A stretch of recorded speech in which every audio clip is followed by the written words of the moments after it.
அப்படின்னு சொல்லி பார்த்தீங்கன்னா எம்எஸ் ஆஃபீஸ். எம்எஸ் ஆஃபீஸ் என்பது என்ன, அதை எப்படி வந்து நம்ம பயன்படுத்தலாம் அப்படின்றத பற்றி தமிழில் நம்ம படிக்க போகிறோம். எம்எஸ் ஆஃபீஸ் அப்படிங்கிறது வந்து பார்த்திங்கன்னா மைக்ரோசாஃப்ட் ஆஃபீஸ். ஸோ ஆஃபீஸில் நடக்கக்கூடிய நம்ம செய்யக்கூடிய செயல்கள் எல்லாமே அந்த காலத்தில் நம்ம எப்படி ஆஃபீஸில் வேலைகள் எல்லாம் செய்வோம். இந்த மாதிரி ஒரு பேப்பர் எடுத்துப்பாங்க, பேப்பரில் வந்து எல்லாமே எழுதுவாங்க, டைப் பண்ணுவாங்க, அதை வந்து ஒரு டாக்குமெண்ட்டுக்குள்ளே வைப்பாங்க, திருப்பி வேணும் அப்படின்னா அதை எடுப்பாங்க. அதே போல் வேறு ஒரு காப்பி வேணும் அப்படின்னு சொன்னால் அதே மாதிரி ஒன்று க்ரியேட் பண்ணுவாங்க, ஜெராக்ஸ் எடுப்பாங்க. ஸோ அது எல்லாமே நம்ம பண்ணிகிட்டு இருந்தோம் இல்லையா. ஸோ இதை வந்து நம்ம எப்படி வந்துட்டு இந்த ஆஃபீஸ் வேலைகள் எல்லாத்தையுமே வந்து எப்படி கம்ப்யூட்டருக்குள்ளே செய்யலாம் அப்படிங்கிறது தான் வந்து பார்த்திங்கன்னா Microsoft office, MS office. So Microsoft நிறுவனம் வந்து இந்த ஆஃபீஸ் அப்படின்ற ஒரு செயலியை வந்து ஒரு அப்ளிகேஷனை வந்து க்ரியேட் பண்ணியிருக்காங்க. இதில் வந்து நம்ம பார்த்திங்கன்னா வேர்டு, எக்ஸல், பவர் பாயிண்ட் இதுதான் வந்து மெயினாக எல்லாருமே யூஸ் பண்ணுவாங்க. நீங்கள் பெரிய பெரிய சாஃப்ட்வேர் ஆகட்டும், நார்மல் டீச்சர்ஸ்லேருந்து ப்ரொஃபஸர்ஸ்லேருந்து எல்லாருமே யூஸ் பண்ணக்கூடிய ஒரு அப்ளிகேஷன் சொல்லி பார்த்தீங்கன்னா எம்எஸ் ஆஃபீஸ். இது உங்களுக்கு ரொம்ப ரொம்ப பயனுள்ளதாக இருக்கும். இது ஒவ்வொருத்தரும் இன்றைக்கி தெரிந்து கொள்ள வேண்டிய ஒரு விஷயமாக இருக்கிறது. நீங்கள் ஒரு பெற்றோராக இருக்கட்டும், இன்றைக்கி ஒரு ஸ்டூடெண்ட்டுக்கு வந்து எல்லாமே ஒரு டாக்குமெண்ட் சென்ட் பண்ண வேண்டியதாக இருக்குது. எல்லாமே வந்து பார்த்திங்க அப்படின்னு சொன்னால் எம்எஸ் ஆஃபீஸ் தான். ஸோ இந்த செயலி, இந்த அப்ளிகேஷன்ஸை நீங்கள் வந்து கரெக்டாக நாங்கள் தெரிஞ்சுக்கிட்டீங்க அப்படின்னா நீங்கள் எந்த ஒரு செயலியும் வேறு எந்த விதமான அப்ளிகேஷன்ஸையும் ரொம்ப எளிமையாக கற்றுக்கலாம், நீங்களே வந்து அதை புரிஞ்சுக்கலாம். ஸோ அதனால் இந்த எம்எஸ் ஆஃபீஸ் வந்து உங்களுக்கு ரொம்ப ரொம்ப பயனுள்ளதாக இருக்கும். ஸோ அதனால் கண்டிப்பாக இந்த வீடியோஸை பாருங்கள், தெரிஞ்சுக்கோங்க, உங்களை வந்து நீங்கள் அப்டேட் பண்ணிக்கோங்க. அதில் எந்த விதமான தப்பு, இந்த வீடியோவை பார்க்குற யாராக வேணா இருக்கட்டும். ஸோ இந்த வீடியோ வந்து பார்த்திங்கன்னா எல்லா பெரியவங்களுக்கு, சின்னவங்களுக்கு, புதுசாக வந்து ஸ்டூடெண்ட்ஸ், ஸோ எல்லாருக்குமே வந்து இது மிகுந்த பயனுள்ளதாக இருக்கும். ஓகே, ஸோ நம்ம இன்றைக்கி எம்எஸ் ஆஃபீஸில் என்ன பார்க்க போகிறோம் அப்படின்னா, எம்எஸ் ஆஃபீஸ் அப்படிங்கிறது என்னென்னா இது வந்து ஒரு அப்ளிகேஷன் ப்ரோக்ராம். ஒரு ஆஃபீஸில் நடக்கக்கூடிய எல்லா செயலிகள் ஃபஸ்ட்டு வந்து பேப்பர் ஒர்க்காக எல்லாம் பண்ணிகிட்டு இருந்தாங்க. அது எப்படி எல்லாமே சிஸ்டமில் நம்ம பண்ணுறது அப்படின்னு சொல்லி தான் நம்ம இதில் கற்றுக்க போகிறோம். ஸோ இது வந்து மெயினாக பார்த்திங்கன்னா ஒரு லெட்டரை எப்படி க்ரியேட் பண்ணுறது, ஒரு டாக்குமெண்ட், நம்ம இப்போ பேப்பரில் தான் வந்து அந்த காலத்தில் எல்லாமே வந்து டாக்குமெண்ட்ஸ் வந்து க்ரியேட் பண்ணுவாங்க, எழுதுவாங்க. ஸோ இந்த மாதிரி பேப்பர் டாக்குமெண்ட்ஸ் எல்லாமே வந்து நம்ம எப்படி எம்எஸ் ஆஃபீஸில் க்ரியேட் பண்ணுறது, ஒரு சார்ட் எப்படி க்ரியேட் பண்ணுறது, ஒரு மெயில் எப்படி க்ரியேட் பண்ணுறது, சென்ட் பண்ணி அனுப்புறது மற்றவங்களுக்கு கம்ப்யூட்டர் மூலமாக. ஸோ இது எல்லாமே பற்றி பார்க்க போகிறோம்.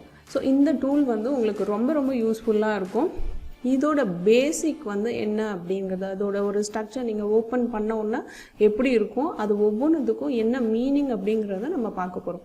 ஸோ நெக்ஸ்ட்டு வந்து பார்த்திங்கன்னா இந்த எம்எஸ் வேர்டில் நம்ம என்னெல்லாம் கற்றுக்க போகிறோம் அப்படின்னு சொல்லி பார்த்திங்கன்னா exploring the window. Exploring the விண்டோன்னா ஒரு விண்டோ நீங்கள் ஓப்பன் பண்ண உடனே என்னெல்லாம் மேலே என்னென்ன தெரியுது, அதுக்கான அர்த்தம் என்ன அப்படிங்கிறத பற்றி பார்க்க போகிறோம். அதான் வந்து exploring the window, exploring the jungle அப்படின்னு சொல்கிறோம் இல்லையா, அங்கே போயிட்டு என்னெல்லாம் இருக்குது அப்படின்னு நம்ம பார்க்க போகிறோம். ஸோ அது மாதிரி எக்ஸ்ப்ளோரிங் த விண்டோ. ஸோ அதுக்கப்புறம் என்டரிங் த டெக்ஸ்ட். ஸோ நம்ம டெக்ஸ்ட் வந்து அதில் எப்படி டைப் பண்ணுறது, எங்கேருந்து ஸ்டார்ட் பண்ணுறது, ஸோ அதுதான் என்டரிங் த டெக்ஸ்ட். அதுக்கப்புறம் நியூ விண்டோ, ஒரு புதிய ஒரு விண்டோ வந்து எப்படி நம்ம க்ரியேட் பண்ணுறது. அதுக்கப்புறமா நம்ம கர்சரை மூவ் பண்ணி எப்படியெல்லாம் வந்து மற்ற டூல்ஸை எப்படி யூஸ் பண்ணுறது, அதை எப்படி க்ளோஸ் பண்ணுறது, எப்படி சேவ் பண்ணுறது ஒரு டாக்குமெண்ட்டை அப்படிங்கிறத பற்றி தான் நம்ம வந்து இதில் வந்து பார்க்க போகிறோம்.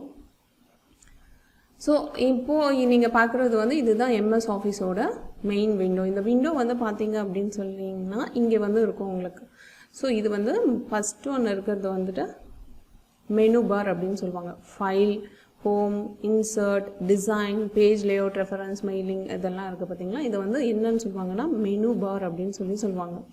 மெனு பார் அப்படின்னா என்னென்னா அதுக்கான தொகுப்புன்னு சொல்லுவாங்க. தொகுப்பு. இப்போது ஒரு ஃபைலில் நீங்கள் எடுக்கிறீங்க, ஒரு ஃபைலில் நீங்கள் என்னெல்லாம் பண்ணுவீங்க, ஒரு ஃபைலில் வந்து ஒரு புதுசாக ஒரு பேப்பர் வந்து க்ரியேட் பண்ணுவோம், கரெக்டாக ஒரு புதுசாக ஒன்று க்ரியேட் பண்ணுவோம். இல்லை ஆல்ரெடி இருக்கிறத நம்ம ஓப்பன் பண்ணி பார்ப்போம். அந்த காலத்தில் நம்ம என்ன பண்ணுவோம்னா புதுசாக ஒரு பேப்பர் எடுப்போம், அதை வந்து ஓப்பன் பண்ணி பார்ப்போம், திரும்பவும் அதுக்குள்ளே எடுத்துகிட்டு போய் வைப்போம் பத்திரமா, கரெக்டாக சேவ் ஆஸு. ஸோ அதுக்கப்புறமா க்ளோஸ் பண்ணுவோம் அந்த டாக்குமெண்ட். அதுக்கப்புறமா அதே மாதிரி இன்னொரு டாக்குமெண்ட் வேணும்னா நம்ம பிரிண்ட் பண்ணுவோம். ஸோ இந்த மாதிரி செயல்கள் இது எல்லாமே வந்து பார்த்திங்கன்னா உங்களுக்கு ஃபைல் மெனுவில் இருக்கும். ஸோ அதுக்கப்புறம் இன்சர்ட், டிசைன், இது மாதிரி இது ஒவ்வொரு செயலிக்குள்ளேயும் அதுக்கான பிரத்யேகமான அதுக்கான ஒரு டூல்ஸ் வந்து அதுக்குள்ளே இருக்கும். ஓகேங்களா. ஸோ இதுதான் வந்து மெனு பார் சொல்லுவாங்க. அந்த ஒரு மெனுக்குள்ளேயும் டிசைன் அப்படின்னா டிசைன் சம்மந்தப்பட்ட எல்லா விதமான ஆப்ஷன்ஸும் வந்து அதுக்குள்ளே இருக்கும். பேஜில் லேஅவுட்னா நீங்கள் பேஜில் என்னெல்லாம் மாற்றணும்னு நினைக்கிறீங்க, மார்ஜின் மாற்றணும்னு நினைக்கிறீங்க, எப்படி பார்க்கணுன்னு நினைக்கிறீங்க, ஒரு பேஜ் வந்து ஹரிசாண்டலாக இருக்கும், அப்புறம் லேண்ட்ஸ்கேப்பில் இருக்கும். ஸோ இந்த மாதிரி டிஃப்ரெண்ட் வியூஸ் வந்து அந்த பேஜ் லேஅவுட்டில் இருக்கும். அப்புறமா மெயிலிங் சென்ட் பண்ணக்கூடிய ஆப்ஷன்ஸ், இன்சர்ட், நீங்கள் ஒரு பிக்சரை இன்சர்ட் பண்ணணுமா, ஒரு அனிமேஷனை இன்சர்ட் பண்ணணுமா, ஒரு மூவியை இன்சர்ட் பண்ணணுமா. ஸோ எதெல்லாம் நீங்கள் ஆட் பண்ணணும்னு நினைக்கிறீங்களோ அது வந்து இன்சர்ட் ஆப்ஷனுக்குள்ளே இருக்கும். ஸோ இப்போ வந்து பார்த்தீங்கன்னா இது வந்து மெனு பார்னு சொல்கிறோம். நெக்ஸ்ட்டு வந்து இருக்கிறது பார்த்தீங்கன்னா டைட்டில் பார். இதுதான் மேலே உங்களுக்கு தெரியுது பார்த்தீங்களா, அதுதான் வந்து டைட்டில் பார்னு சொல்லுவாங்க. உங்களுடைய ஃபைலோட நேம். இப்போ நீங்கள் ஒரு ஃபைல் வந்து க்ரியேட் பண்ணுறீங்க, அதுக்கான நேம் வந்து கண்டிப்பாக வைக்கணும். ஃபார் எக்ஸாம்பிள் இப்போ நீங்கள் ஒர்க் பண்ணுறீங்கன்னா ஸ்டூடெண்ட் நேம்லாம் எடுக்கிறீங்க.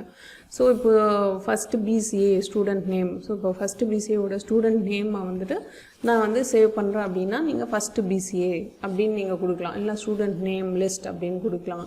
இல்லை நீங்கள் ஏதாவது ஆஃபீஸில் ஒர்க் பண்ணுறீங்க அப்படின்னா ஸ்டாக் லிஸ்ட் அந்த மாதிரி கொடுக்கலாம், ஷாப் லிஸ்ட்டுன்னு கொடுக்கலாம். ஸோ அதுக்கான சம்மந்தமான நீங்கள் எதை டைப் பண்ணுறீங்களோ அதுக்கு சம்மந்தமான ஒரு டைட்டில் நீங்கள் கொடுக்குறீங்க. அதுதான் வந்து டைட்டில் பார் அப்படின்னு சொல்லுவாங்க. நெக்ஸ்ட் வந்து பார்த்திங்கன்னா இங்கே இருக்கிற 3 button, minimise, maximise, close window. Minimise அப்படின்னா இப்போ நம்ம ஒரு செயலை செஞ்சுட்டே இருக்கோம், வேறு ஒருத்தர் வராங்க, அப்போ நம்ம என்ன பண்ணுவோம்னா ஸோ அந்த வேலையை அப்படியே விட்டுட்டு நம்ம போய் அவங்கள வந்து கவனிப்போம், கரெக்டாக. ஸோ அதை வந்துட்டு நிறுத்துவோம் கொஞ்ச நேரத்துக்கு, கொஞ்ச நேரம் வந்து ஸ்டாப் பண்ணிவிட்டு போய் பார்ப்போம். அது மாதிரி தான் மினிமைஸ்ன்றது இப்போ நான் வேறு ஒரு வேலை செய்ய வேண்டியதாக இருக்குது அப்படின்னு சொன்னால் அதை மினிமைஸ் பண்ணிவிட்டு இந்த டாக்குமெண்ட் டைப் பண்ணுறதை நான் என்ன பண்ணலாம், மினிமைஸ் பண்ணால் கீழே வந்துடும். கீழே வந்து உங்களுக்கு ஸ்டேட்டஸ் பார்னு சொல்லுவாங்க. இங்கே ஸ்டேட்டஸ் பார் இருக்குது பாருங்கள், இந்த இடத்துல உங்களுக்கு வந்துடும். ஸோ ஸ்டேட்டஸ் பாரில் கீழே வந்துடும். அதுக்கப்புறம் நீங்கள் வேணும்னா அந்த விண்டோவை நீங்கள் ஓப்பன் பண்ணிக்கலாம். ஸோ இதுதான் வந்து மினிமைஸ். அதுக்கப்புறம் மேக்ஸிமைஸ் அப்படின்னா பெருசாக பார்க்குறது, ஓகேங்களா. அதுக்கப்புறம் க்ளோஸ் த விண்டோ. என்னுடைய எல்லா வேலைகளும் முடிஞ்சிடுச்சு அப்படின்னு சொன்னால் இந்த இன்டூ எல்லா ஒரு நீங்கள் அப்ளிகேஷன் ஓப்பன் பண்ணாலும் இந்த 3 பட்டன் இருக்கும், மினிமைஸு, மேக்ஸிமைஸு, க்ளோஸ் விண்டோ. ஸோ இந்த 3மே நீங்கள் தெரிஞ்சிக்க வேண்டிய ஒன்று. அதே மாதிரி மெனு பாரு, டைட்டில் பாரு. ஸோ இப்போ நீங்கள் மெனு பாரு, டைட்டில் பாரு, மினிமைஸ், மேக்ஸிமைஸ், க்ளோஸ் விண்டோ, இது 3மே உங்களுக்கு தெரிஞ்சிடுச்சு. சூப்பர். ஸோ நெக்ஸ்ட் நம்ம என்ன பார்க்க போகிறோம் அப்படின்னு சொல்லி பார்த்தீங்கன்னா ஹரிசாண்டல் ரூலர், வெர்டிக்கல் ஸ்க்ரால் பார். வெர்டிக்கல்னால் மேலேருந்து கீழே. இப்போ எனக்கு பேஜ்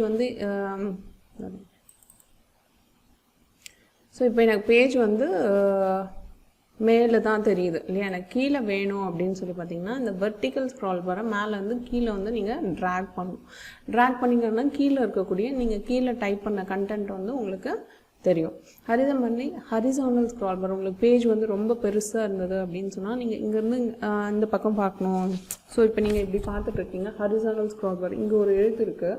ஸோ இப்போ எனக்கு இங்கே இருக்கிறது இது மட்டும்தான் தெரியுது. இப்போ வேணும் அப்படின்னா நீங்கள் இப்படி மூவ் பண்ணிக்கலாம். ஸோ ஹரிசாண்டல் ஸ்க்ரால் பார். இது வந்து வெர்டிக்கல் ஸ்க்ரால் பார், மேலே கீழே வந்து உங்களுக்கு மூவ் ஆகும். So vertical scroll bar, horizontal scroll bar. Next வந்து பார்த்திங்கன்னா tool bar. So tool bar தான் வந்து இருக்கிறதுலையே வந்து ரொம்ப யூஸ்ஃபுல்லான ஒரு விஷயம். ஸோ டூல் பார் அப்படின்னா என்னன்னு பார்த்தீங்கன்னா, இப்போ டூல்ஸ் அப்படின்னா என்ன, நமக்கு தேவையான பொருட்கள். இப்போ நான் ஒரு ட்ராயிங் பண்ணணும், எனக்கு என்னெல்லாம் தேவை சொல்லுங்கள். ஸோ என்ன ட்ராயிங் பண்ணணுன்னா எனக்கு பென்சில் வேணும், ஸ்கேல் வேணும், எரேசர் வேணும், அதுக்கப்புறம் வேறு என்ன நிறைய வேணும், காம்பஸ் வேணும், இந்த மாதிரி எனக்கு பெருசாக வேணும், சின்னசாக வேணும், கலர் கொடுக்கணும், பேக் கலர் கொடுக்கணும், இந்த மாதிரி நிறைய விஷயம் இருக்குது இல்லையா. ஸோ அதுக்கான உபகரணங்கள் அப்படின்னு சொல்லுவாங்க. உபகரணங்கள் அப்படிங்கிறது தான் வந்து டூல்ஸ் அப்படின்னு சொல்லுவாங்க. ஸோ இதே மாதிரி இங்கே ஆஃபீஸ் சம்மந்தப்பட்ட ஒரு லெட்டர் டைப் பண்ணுறதுக்கு தேவையான எல்லா உபகரணங்களும் இருக்கக்கூடிய இந்த இடத்துக்கு பேர் தான் வந்து டூல் பார் அப்படின்னு சொல்லுவாங்க. இதுதான் டூல் பார். ஸோ இங்கே பார்த்தீங்கன்னா இந்த பிளேஸ் இருக்குது பார்த்தீங்களா, இதுதான் வந்து டூல் பார். ஸோ இந்த டூல் பாரில் என்ன இருக்குன்னு சொல்லி பார்த்தீங்கன்னா போல்டு. ஒரு நம்ம டைப் பண்ணுறோம், அந்த டைப் பண்ணக்கூடிய விஷயம் வந்து எனக்கு போல்டாக தெரியணும் அப்படின்னு சொன்னால் பி ப்ரெஸ் பண்ணணும். இட்டாலிக்னா கொஞ்சம் சாய்வாக தெரியணும் அப்படின்னா ஐ ப்ரெஸ் பண்ணுறோம். யூனா அண்டர்லைன், எனக்கு கோடு வேணும், இல்லை ஸ்ட்ரைக் பண்ணணும், எனக்கு சைஸ் பெருசாக வேணும், ஃபாண்ட் பெருசாக வேணும், ஃபாண்ட் சின்னதாக வேணும், இல்லை பேக் அதோட எழுத்தோட கலர் வந்து வேறு வைக்கணும், அதோட பேக் கலர் வைக்கணும். ஸோ இந்த மாதிரி நிறைய டூல்ஸ் வந்து இருக்குது, ஓகேங்களா. இந்த டூல்ஸை ஜஸ்ட் நீங்கள் போயிட்டு கிளிக் பண்ணிங்கன்னா போதும், அதுவே தானாக மாறிடும். ஸோ நெக்ஸ்ட் வந்து பார்த்திங்கன்னா இதுதான் வந்து ஒர்க்கிங் ஏரியா அப்படின்னு சொல்லுவாங்க. இந்த ஓகேவா. இங்கே ஒயிட்டாக இருக்குது பார்த்தீங்களா, இது வந்து ஒர்க் ஏரியா. நம்ம வந்து எப்படி ஒரு பேப்பரை எடுக்கிறோம் அதே மாதிரி இங்கே வந்து ஒரு பேப்பர் வந்து டிஸ்பிளே ஆகுது. இந்த இடத்துல நீங்கள் அப்படியே டைப் பண்ணுறீங்க, அதுதான் ஒர்க் ஏரியான்னு சொல்லுவோம். அதுக்கப்புறம் அங்கே ஒரு கர்சர் வந்து பிளிங்க் ஆகும், அதுதான் வந்து கர்சர். ஸோ இந்த இடத்துல இருந்து தான் நீங்கள் எது வேணுமோ அதை நீங்கள் டைப் பண்ணலாம். ஸோ கர்சர், இந்த வெர்டிக்கல் ரூல், இது வந்து ஜூம் இன் ஜூம் அவுட்டுன்னு சொல்லுவாங்க. ஒரு பேப்பரை வந்து நீங்கள் பெருசாக பார்க்கணும் இல்லை சின்னதாக பார்க்கணும் அப்படின்னு நினச்சிங்க அப்படின்னு சொன்னால் இதை நீங்கள் ட்ராக் பண்ணிங்கன்னா இது பெருசாக வரும் இல்லைனா சின்னதாக வரும். அதுக்கப்புறம் இங்கே வந்து பார்த்திங்கன்னா ஸ்டேட்டஸ் பார்.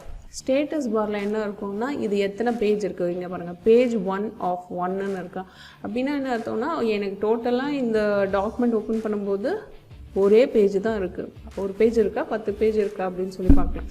ஸோ ஒரு பேஜில் நான் பார்த்துட்ருக்கிறது ஃபஸ்ட்டு பேஜ். அதே மாதிரி அதில் எத்தனை வேர்ட்ஸ் இருக்குது, எத்தனை வார்த்தைகள் இருக்குது, ஓகே, அந்த மாதிரி எல்லா விஷயங்களும் இதில் வந்து பார்த்திங்கன்னா இதில் இருக்கும். ஸோ இதுதான் வந்து எக்ஸ்ப்ளோரிங் த விண்டோ. இந்த விண்டோவை பற்றி நம்ம தெரிஞ்சுக்கிறோம், எக்ஸ்ப்ளோரிங் த விண்டோ.